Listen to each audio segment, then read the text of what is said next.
आंतरिक परिष्कार का स्वर्ण संयोग।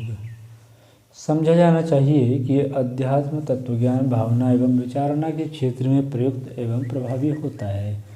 वहाँ प्रखरता उत्पन्न हो तो शरीर के क्रियाकलाप अनायास ही उत्कृष्टता युक्त बन जाते हैं। भक्ति योग में भावना क्षेत्र को श्रद्धा तत्व से परिपूर्ण बनाया जाता है। योग प्रज्ञा की आराधना है। इन दोनों को उच्च स्तरीय भाव संवेदना एवं उदात्त दृष्टिकोण का उन्नयन अभ्युदय कहा जा सकता है। भक्ति योग ज्ञान योग के द्वारा अंतःकरण एवं विचार संस्थान को अधिक परिष्कृत बनाया जा सके तो कर्मयोग अनायास ही निभने लगता है। शरीर तो वाहन उपकरण भर है, उसे अंतः प्रेरणाओं के निर्देशन में काम करना होता है। वह स्वामी भक्त सेवक की तरह सभी भले बुरे निर्देशनों का पालन करने में सर्वथा तत्पर रहता है। कहने को तो कर्मयोग स्थूल शरीर का, ज्ञान योग सूक्ष्म शरीर का, भक्ति योग कारण शरीर का विषय कहा जाता है, किंतु थोड़ा गहराई में उतरने पर प्रतीत होता है कि विभाजन की दृष्टि से बनी हुई इस त्रिविध क्रिया प्रक्रिया का उद्गम स्रोत एक ही है, आस्था का परिष्कार। मशीन के दांतों की तरह एक ही प्रेरणा से दूसरा घूमता है, दूसरे के दबाव से तीसरे में हलचल बन पड़ती है। आस्थाएं ऊंची हों तो विचार संस्थान को उनका अनुगमन करना होगा। विचारों का निर्देशन शरीर मानता है, उसे अपने कर्तव्य पालन से कभी विमुख नहीं देखा जाता। समुचे व्यक्तित्व का पवित्रीकरण प्रखरीकरण ही अध्यात्म तत्वज्ञान एवं साधना विज्ञान का एकमात्र उद्देश्य है। उसी की पूर्ति के लिए विभिन्न प्रकार के दार्शनिक दिशाधाराओं का सृजन होता है। ब्रह्म विद्या का विशाल कलेवर इसी प्रयोजन की पूर्ति के लिए तत्वदर्शियों ने सृजा है। इसी प्रकार साधना विधान के अंतर्गत क्रिया प्रक्रियाओं का उद्देश्य एक ही है। देव जीवन की दृष्टि से है समझी जाने वाली मान्यताओं एवं आदतों का निराकरण तथा सदाशयता को स्वभाव में सम्मिलित करने का अभ्यास। पशु प्रवृत्तियों को बदलने के लिए जो भावना और प्रक्रिया का सम्मिलित पुरुषार्थ किया जाता है, उसी को साधना कहते हैं। साधना काल में अपना चिंतन तथा व्यवहार ऐसा बनाना पड़ता है जिनके दबाव से व्यक्तित्व की गहन परतों में प्रविष्ट व्यस्त आदतों में अभिष्ट परिवर्तन संभव हो सके। भक्ति योग ज्ञान योग कर्मयोग की त्रिवेणी में अवगाहन करने से ही आत्मिक प्रगति का पथ प्रशस्त होता है। इन तीनों के स्वप्न देखते रहने से काम नहीं चलता। अध्ययन श्रवण के माध्यम से मिलने वाले परामर्श इस दिशा में अग्रसर होने की प्रेरणा देते हैं, किंतु इतने भर से पुराना ढांचा ढर्रा बदलता नहीं। वह गहरी परतों में अपनी जड़ें जमाए बैठा रहता है। फलतः धर्मजीवी व्यक्ति तक है जीवन जीते देखे गए हैं। व्यक्तित्व के परिष्कार में साधना उपचार का दबाव पड़े बिना काम नहीं चलता।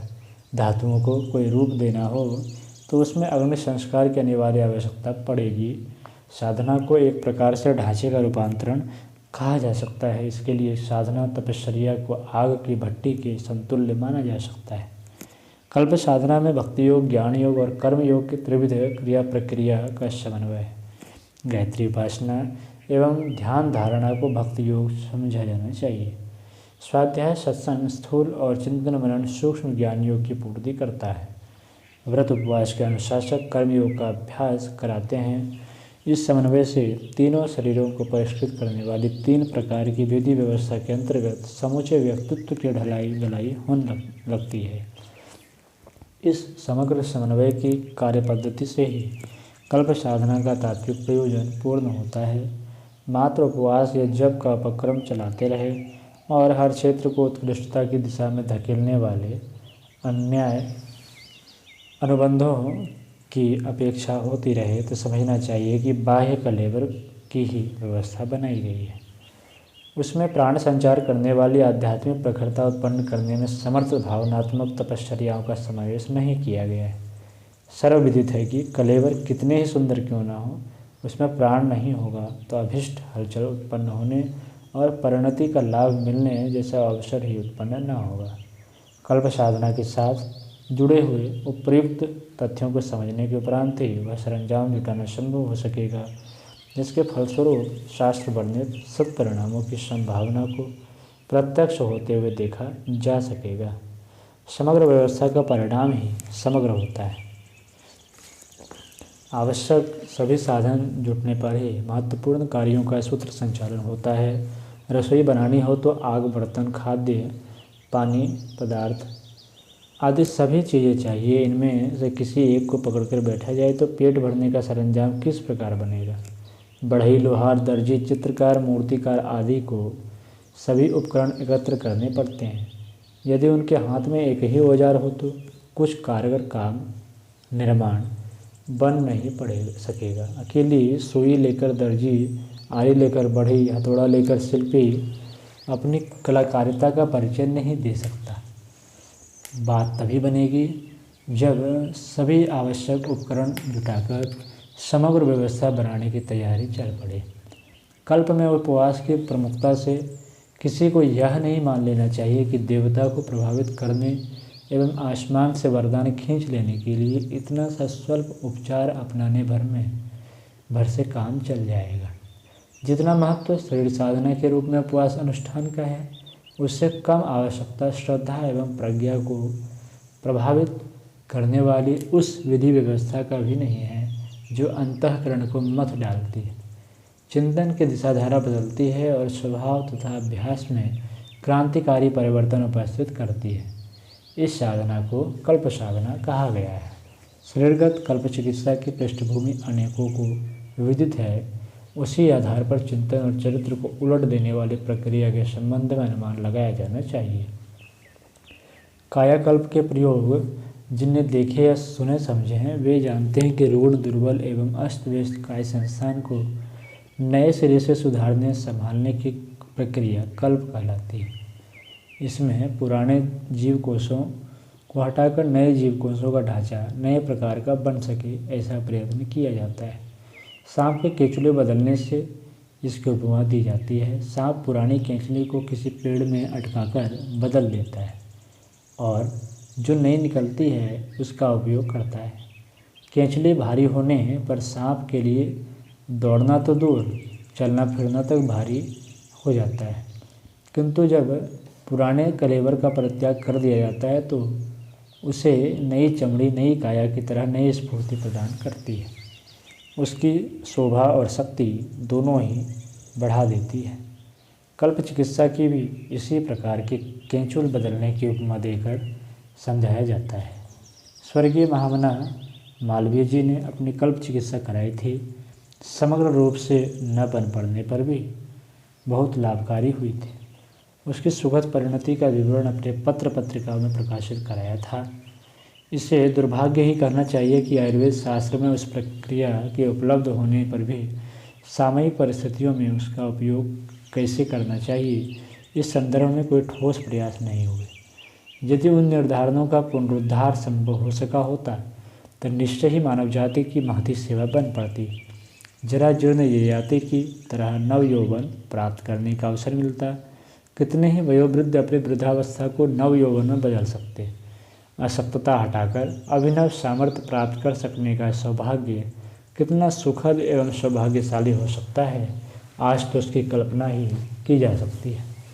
महामना वाल्मीकि जी ने कल्प कराया था, तब उन्हें 40 दिन तक एकांत पर्णकुटी में रहना पड़ा था।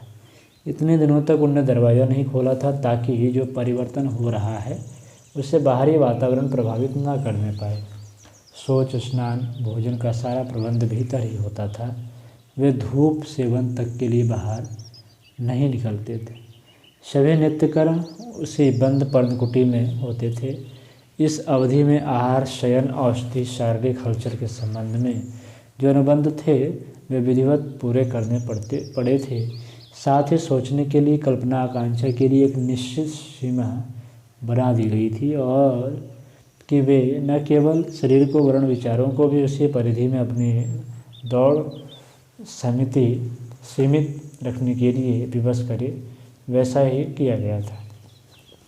उपर्युक्त विधान पर दृष्टिपात करने से प्रतीत होता है कि ऐसे उपचारों में अभिनव निर्धारण को जीवनचर्या में पूरी तरह समाविष्ट होने का अवसर दिया जाता है। साथ ही पुरातन अभ्यासों को, बाहरी वातावरण के दबावों को उन दिनों न पड़ने देने की विशेष रूप से रोकथाम की जाती है। महान परिवर्तन के लिए ऐसा होना स्वाभाविक है। भ्रूण को 9 माह तक माता के गर्भ में रहना पड़ता है। अंडे के कड़े छिलके का आच्छादन करके भीतरी भाग को चारों ओर से घेरे रहता है। इससे दोनों प्रकार की आवश्यकताएं पूरी होती है, बाहरी दबाव से बचाव भी और भीतरी क्षेत्र में समयानुसार पकने परिपक्व होने की सुविधा भी इस आच्छादन से मिलती है। इस संरक्षण के अभाव में न तो गर्भस्थ शिशु का विकास होगा और न अंडा पकेगा। इसके अतिरिक्त एक बात और भी है कि उसे बाहरी गर्मी मिलनी चाहिए। अंडे के ऊपर मुर्गी अपनी छाती लगाए बैठी रहती है और उसे आवश्यक गर्मी प्रदान करके पकने की स्थिति तक पहुंचाती है। पेट के बच्चे को भी माता गर्मी की आहार की व्यवस्था अपने शरीर अनुदान द्वारा प्रदान करती है। यह भी एक प्रकार का कायाकल्प ही हुआ। अपने इस विशिष्ट साधना को भी आत्मिक कल्प साधना का रूप दिया गया है। उसके लिए सर्वप्रथम उपयुक्त वातावरण की आवश्यकता होती है। ऐसा वातावरण जहाँ अनुपयुक्त वातावरण से बचाव हो सके, उपयुक्त सुविधा तथा अनुभवी मार्गदर्शन उपलब्ध हो एवं उस प्रयास को सफल बना सकने वाला सहयोग अनुदान मिल सकने की व्यवस्था हो। निश्चय ही यह व्यवस्था घर के वातावरण में रहकर संभव नहीं हो सकती। अभ्यस्त ढर्रा अनायास ही अपनी ओर खींचता रहता है। पुरानी आदतें तथा स्थानीय समस्याएं नए प्रयास में मन को पूरी तरह लग सकने जितना अवसर नहीं देती। आदतें बदलनी हो तो वातावरण भी बदलना चाहिए। चोरों को जेल खाने में इसलिए रखा जाता है कि पुराने संपर्क एवं कार्य क्षेत्र में अलग रखकर उन्हें नई रीति नीति अपनाने के लिए विवश किया जा सके। जेल प्रतिशोध उत्पीड़न के लिए नहीं, सभ्य देशों में सुधार गृह की तरह प्रयुक्त की जाती है। यही बात योगियों के वन की गुफा कंदराओं से में रहकर स्वेच्छापूर्वक एकांत सेवन वाली व्यवस्था में भी सन्निहित है। वे अपने को नए ढांचे में ढालना चाहते हैं, किंतु चारों ओर फैला हुआ वातावरण उन्हें अभ्यस्त शिकंजे की जकड़नों से बाहर नहीं निकलने देता। कठिनाई का हल न देखकर वे उतने समय के लिए एकांत के निमित्त चले जाते हैं जितने में अभ्यस्त ढर्रे को बदलने की मंजिल दूर तक पार न कर ले जाए। गुरुकुल आरण्यकों की शिक्षा पद्धति में भी यही विशेषता है। भगवान राम को तप साधना के लिए अयोध्या छोड़कर हिमालय जाना पड़ा था। चारों भाई गुरु वशिष्ठ की गुफा के इर्द गिर्द अपनी अपनी पर्णकुटी बनाकर रहे थे। यूँ अयोध्या में सुविधाजनक निवास की उनके लिए कोई कमी कठिनाई नहीं थी। फिर भी देखा गया कि उस क्षेत्र के साथ जुड़े हुए चिरकालीन संबंध किसी न किसी बहाने खटपट करते रहेंगे और चित्त में विक्षेप रहने से आंतरिक परिष्कार के लिए आवश्यक सुविधा जुटेगी नहीं। वास्तव ने बड़े लाभ के लिए छोटी हानि उठाने का सिद्धांत अपनाकर वन गमन करना पड़ा। यही परंपरा अन्य ऋषि तपस्वी अपनाते रहे हैं। उन्हें अपनी जन्मभूमि में स्थान संबंधी असुविधा नहीं थी, किंतु वातावरण घर खींच कर कैसे लाया जाए। गंगा अपने घर आने के लिए किसी प्रकार सहमत की जाए, ऐसा ना होकर अपने को ही उसके पास जाना पड़ता है। उच्चस्तरीय साधना के लिए जैसे वातावरण की साधन सुविधा की आवश्यकता है, उसके लिए अभी भी गंगा की गोद, हिमालय की छाया, सप्तऋषियों की तपोभूमि एवं उपयुक्त मार्गदर्शन की सुविधा गायत्री तीर्थ जैसे स्थानों में उपलब्ध हो सकती है। कल्प अवधि का सबसे महत्वपूर्ण पक्ष यह है कि उन दिनों का तीर्थ सेवन स्थान की दृष्टि से ही एकांत न माना जाए, वरन पूर्णतः अंतर्मुखी रहा जाए। यह समय विशुद्ध रूप से अंतर्जगत में प्रवेश करने का है। इसमें अंतराल की आत्मसत्ता का अति गंभीरतापूर्वक निरीक्षण परीक्षण किया जाए। जो अवांछनीय स्वभाव की अंग बन गई है, उनके दुष्परिणामों पर गंभीरतापूर्वक विचार किया जाए और देखा जाए कि सामान्य से लगने वाली ये छोटी छोटी दुष्प्रवृत्तियाँ कितनी विघातक होती हैं।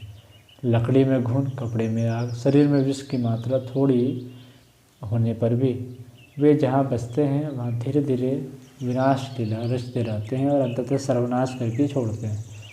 इस कुसंस्कारिता की गंदगी को हर कोने में बुहार कर इकट्ठी करना और ऐसे स्थान पर पटकने की बात सोचनी चाहिए जहाँ से उसकी फिर वापसी ना होने पाए। इस कल्प साधना के दिनों में अंतर्मुखी होकर यह बुहारने का काम रुचिपूर्वक किया जाना चाहिए। साथ ही शेष आधा चिंतन इस तथ्य पर नियोजित रखा जाना चाहिए कि जिन सत्प्रवृत्तियों का संचित संवर्धन अभी तक नहीं किया जा सका, उनकी पूर्ति के लिए दूरगामी योजना बना ली जाए और इसका शुभारंभ इन्हीं दिनों में व्रतशील होकर कर दिया जाए।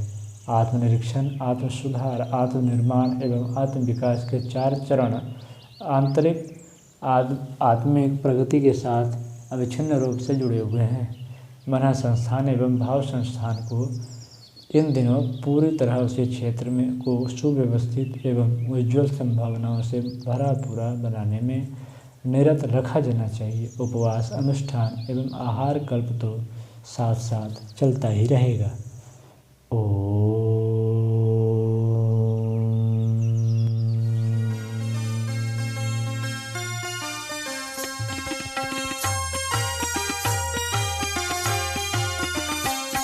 चलो गुरुदेव के सपने सजाने की शपथ ले ली। चलो गुरुदेव के सपने सजाने